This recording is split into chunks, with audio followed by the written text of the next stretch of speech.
E hoje eu quero entrar na API, né, entrar em um dos componentes, eu não vou entrar no front, vou entrar na API, poderia entrar nos outros, mas como o diagrama de componentes, como essa arquitetura de serviço, ela não é um requisito, depende muito do time, depende muito, inclusive no próprio criador do C-Model, né? Isso é importante para os arquitetos, né? Para os projetistas de sistema, para os seniors, para os tech leads, né? Divulgarem isso para dentro do time. E você que é full stack, né?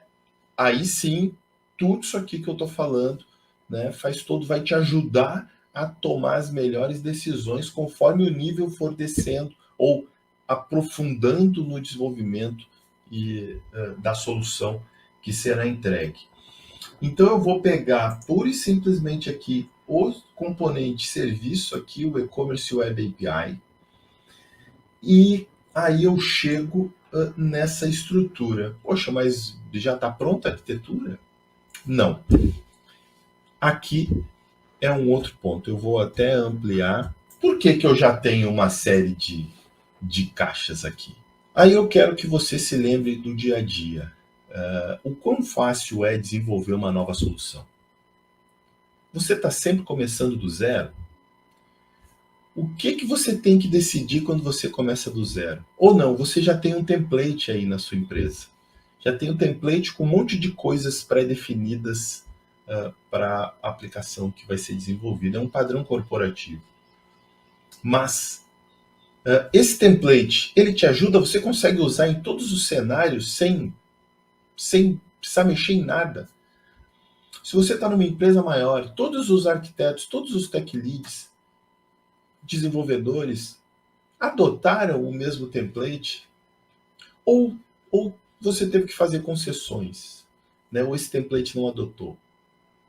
E se você não tem um template, você teve que pensar todos os elementos. O que eu vou usar para persistir? Eu vou ter que criar a camada de persistência, eu vou ter que criar as APIs, eu vou ter que definir padrão de API, padrão de autenticação, padrão... Enfim, todos os padrões e como esses padrões vão se relacionar do zero. Fazendo isso, quanto de energia sobra para você trabalhar numa eventual inovação?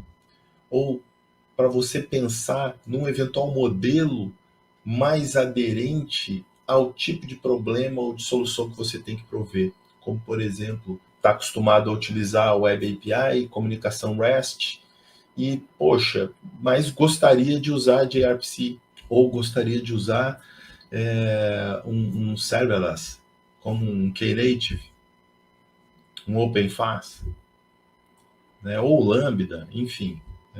E aí, como você, nesse momento, pensando em toda a infraestrutura básica do serviço, conseguiria olhar para infraestruturas e posicionar essas infraestruturas diferentes dentro dessa que você está montando agora? Então, é exatamente por causa disso que é importante você partir de um modelo de referência,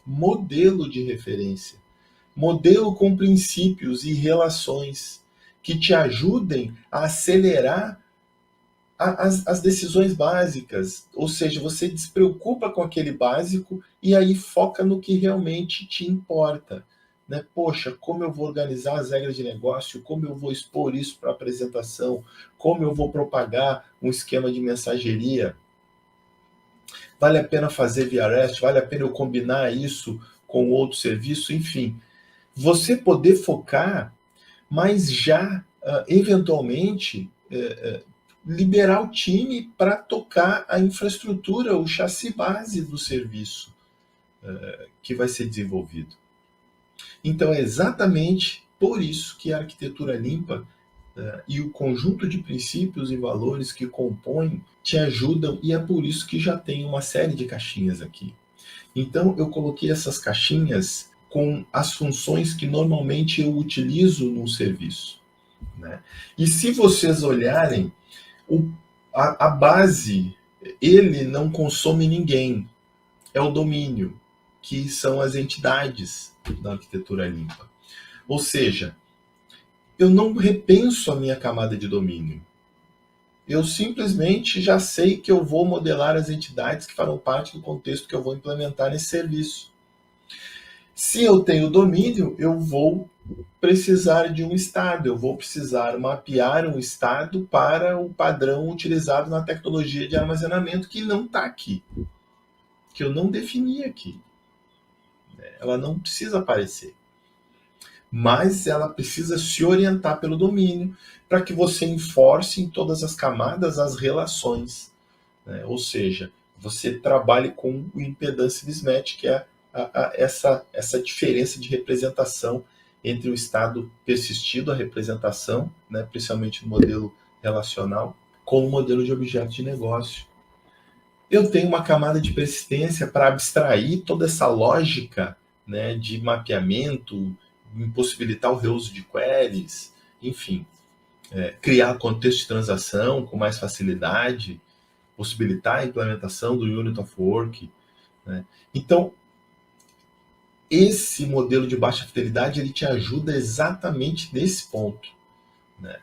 Você não precisar pensar nas pequenas decisões para montar cada framework desse. Você pura e simplesmente define a direção e o estilo de construção. Até as plataformas já têm. Já tem implementações do Unit of Work, já tem mapeamento de controllers, mapeamento de estado, se você vai usar um relacional, se você vai usar um NoSQL. Já existem os frameworks, os drivers para essas ferramentas, né? Da mesma maneira, você aí precisa definir, né, a sua camada de negócio, como vai ser o seu serviço, né? O Command Handler, aqui eu estou chamando Command Handler e Query Handler.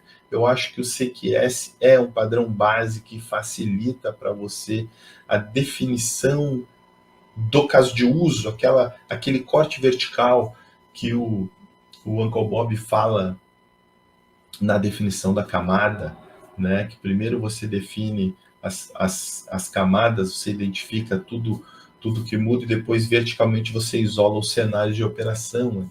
São simples camadas que orientam as funcionalidades. E aí o ponto importante, essas não precisam existir explicitamente como uma camada autossuficiente. Se você entender que não faz sentido, você pode absorver as camadas dentro da camada superior, né? Então, assim, isso é um ponto. A arquitetura limpa, ela te dá diretivas, ela não te obriga, e por isso que ela é diferente de um template que você usa. Ela é um modelo de referência que acelera até um determinado ponto e dali para frente você pode tomar suas decisões e mesmo assim aderir a toda a estrutura que você mesmo já fez ou que a companhia definiu, né? Então, se apoie em trabalhos anteriores para produzir os novos trabalhos e inclusive evoluir os novos trabalhos.